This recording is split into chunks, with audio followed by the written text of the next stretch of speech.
The sirens weren't the loudest thing that morning. Karen's screaming was.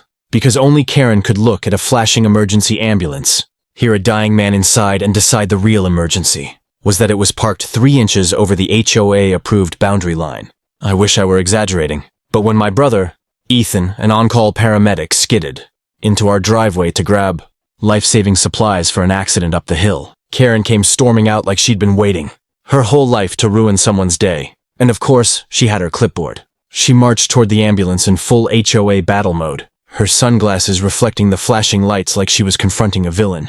"This vehicle is not authorized to park here!" she shrieked, as if Ethan had pulled up in a monster truck, not an emergency medical vehicle. Ethan jumped out, slammed the door, and held up his badge. "Ma'am, there's a critical patient waiting. I'm grabbing a trauma bag and we're gone in 90 seconds. But 90 seconds was too long for Karen. "You can't have this!" She stabbed her finger at the ambulance. "In my neighborhood without prior approval. This is a violation!" Ethan stared at her, stunned. "So, you want me to call the HOA and ask if I'm allowed to save someone's life?" She didn't even blink. "Yes, that's exactly how the rules work." I stepped in, trying to keep calm. "Karen, someone's literally bleeding out, move." But she didn't move. She doubled down. She whipped out her phone, turned on her recording app, and shouted, "I am documenting illegal parking for towing." Ethan looked at me like he couldn't believe this was real. In his line of work, he dealt with drunks, crash victims, unpredictable animals, but never a woman so committed to HOA regulations she was willing to gamble with a stranger's life. Then she did it. She called the tow company. Right there, right in front of us, with a smug smile. "I need an immediate pickup for an unauthorized commercial vehicle. Yes, a full tow, immediately." Ethan muttered under his breath. This can't be happening. But it was about to get worse, because Karen wasn't the only one who showed up. As Ethan grabbed his equipment and sprinted to jump back inside, a black SUV rolled up behind the ambulance. Not just any SUV, a law enforcement one. Karen spun around, ready to yell again. But the moment the door opened and the sheriff stepped out, her voice cracked. She recognized him. Everyone did. And suddenly, Karen's crusade was about to become her worst mistake of the year. The sheriff stepped out slowly, adjusting his hat like a man preparing for entertainment rather than conflict. Karen stiffened, clutching her clipboard like a shield. Ethan and I exchanged glances. We both knew Sheriff. Dalton didn't show up unless something truly ridiculous was happening. Apparently today qualified. Dalton eyed the flashing ambulance. Then Karen's trembling fingers still pointed at it. "Morning," he said calmly. "Someone want to explain why County Emergency Services is being reported for illegal parking?" Karen jumped in before we could. "Sheriff! This vehicle violates HOA regulations. It's obstructing the roadway, creating a safety hazard, and lowering property standards. I've already called for a tow." Dalton blinked once, slowly. The kind of blink that meant he was processing stupidity at a high level. "You're towing an ambulance responding to a medical emergency?" he asked. "It's unauthorized," Karen insisted. "Rules exist for a reason." Dalton turned to Ethan. "You on shift?" "Active call," Ethan said, lifting the trauma bag. "Patient up the hill, critical." Dalton nodded. "Then go. I'll handle this." Karen gasped. "Sheriff, you can't just—" "I can," he said, "because the law outranks your HOA handbook." Ethan didn't wait another second. He jumped into the ambulance and started it up. Karen flailed her clipboard in front of the hood as if she could physically block him. Dalton stepped between them, firm but calm. "Ma'am, step aside." "No, he's breaking the rules!" Dalton leaned forward. "And you're interfering with emergency response. That's a crime." For the first time, Karen's confidence wavered. A crime? Interference can carry fines or jail time," Dalton said. "More if someone dies because of it." That hit her like a brick. The ambulance pulled away, sirens rising, dust kicking up. Karen stared as if the world had betrayed her personally. But the sheriff wasn't done. He folded his arms. "I'm going to need your name for the report." "Report?" she squeaked. "Yes, ma'am. When a tow is ordered on emergency equipment, paperwork follows. And since you called it in, you'll be responsible for explaining your reasoning."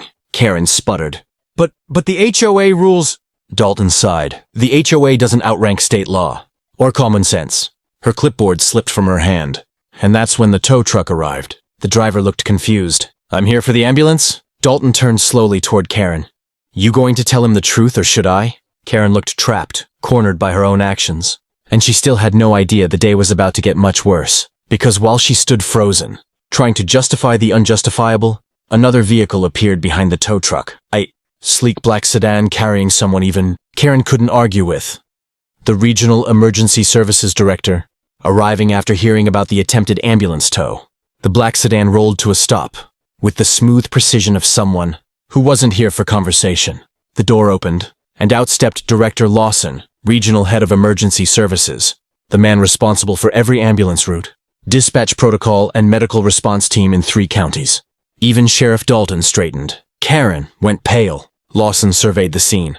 Karen trembling, the tow truck idling awkwardly, Dalton looking exhausted, and the empty space where the ambulance had just sped off. "What happened here?" he asked, voice steady but sharp. Sheriff Dalton pointed gently in Karen's direction. She ordered a tow on an active response ambulance. Lawson turned to her slowly. "You did what?" Karen cleared her throat, trying to recover some dignity. It was illegally parked. The HOA requires approval for all commercial vehicles." Lawson blinked, then took a deep breath. "Ma'am, that ambulance was active on a life-threatening call. Blocking or delaying it is not just reckless. It's endangering the public." Karen tried again. "But the rules." "The rules?" Lawson's voice cracked through the air like a whip.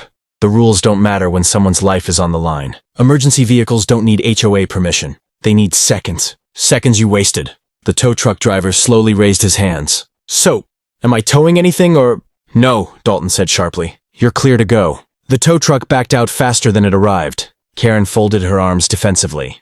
If the ambulance was responding, why didn't they notify the HOA first? There was a full 5-second silence. Even the wind paused. Lawson rubbed his forehead. Do you think ambulances call neighborhood associations while someone is bleeding to death?" Karen opened her mouth, then closed it, as if realizing she had accidentally wandered out of reality. Then Lawson's phone buzzed. He answered immediately. "Status on the patient?" A pause. He exhaled. "Stable? Good. Tell paramedic Ethan he made the right call." He hung up and looked at me and the sheriff. It was close. They lost precious minutes. Karen swallowed hard. For the first time, the weight of the situation landed on her. Lawson turned to her fully. "Ma'am, your interference will be documented, and depending on the investigation, you may face legal consequences." "Legal?" she stammered. "I was just enforcing community standards." Dalton shook his head. "You put someone's life at risk. That's not a standard. That's negligence." Karen stepped back, almost tripping over her dropped clipboard. Her voice wavered. I didn't mean—" But the pity she hoped for wasn't coming, because before any of us could say more, Lawson's radio crackled. "We've got a follow-up," the voice said. "Patient wants to file a report, specifically against the HOA member who tried to tow the ambulance." Karen's face collapsed, and this was only the beginning. Karen looked like she wanted the ground to open up and swallow her. The mention of a patient filing a report against her was the one thing she hadn't prepared for. HOA rules, she had memorized them. Arguments, she had practiced them. But consequences, those were never part of her world. Director Lawson clipped his radio back onto his belt. "The patient is stable and conscious. They're asking for details about why the ambulance was delayed." Sheriff Dalton crossed his arms. "Which means we need to file the official interference statement." Karen shook her head frantically. "You can't do that!" "This is a misunderstanding." "No," Dalton said calmly. "This was a choice." She grabbed her clipboard like it could defend her. "The HOA will back me up." Lawson raised an eyebrow. "Oh, I already contacted them." Karen froze. He continued. "They claim you acted alone. They said they would never order a tow on an emergency vehicle. They also said, and I quote, 'Karen has exceeded her authority.'" Her jaw fell open. They threw me under the bus?" Dalton smirked. "Looks like they towed you instead." Karen's face turned bright red. "But they can't do that." "I am the HOA!" "No," Lawson corrected. "You're just one member, and apparently one they're reconsidering." As if summoned by fate, another SUV rolled into the neighborhood. This one containing 3 HOA board members, all wearing stiff expressions. They stepped out carefully, avoiding Karen's gaze. The president, Mr. Langley, walked up to us. "Sheriff, Director, we received your report." Then he turned to Karen. "Karen, we need to talk." Karen tried to pull him aside privately, but Langley didn't budge. "No, right here." She swallowed. "I was enforcing the rules." "You nearly caused a death," Langley snapped. "And you called a tow truck on emergency medical services. The HOA can't protect you from state law. But we're removing you from the compliance committee effective immediately." It was like watching her crown get shattered. Even the air felt heavy. Karen's voice cracked. "You're firing me? After everything I've done for this community?" Dalton sighed. "Maybe do less to the community." Lawson stepped closer. "Ma'am, you're still facing an official investigation. You'll need legal representation." Karen staggered back, eyes glossy. "All I wanted was to keep standards high." "And instead," Lawson said, You lowered the standards of humanity. Silence settled as the board escorted her away, defeated and humiliated. Dalton looked at me. Your brother's patient is alive because he didn't let her stop him. I nodded, exhaling for what felt like the first time all day. And what about Karen? I asked. Dalton shrugged. Actions have consequences. She finally learned that lesson. For once, she didn't argue. If you enjoyed this wild HOA story and couldn't believe what happened, make sure to hit that like button, comment below with your thoughts on Karen's crazy behavior, and subscribe so you won't miss the next shocking HOA drama.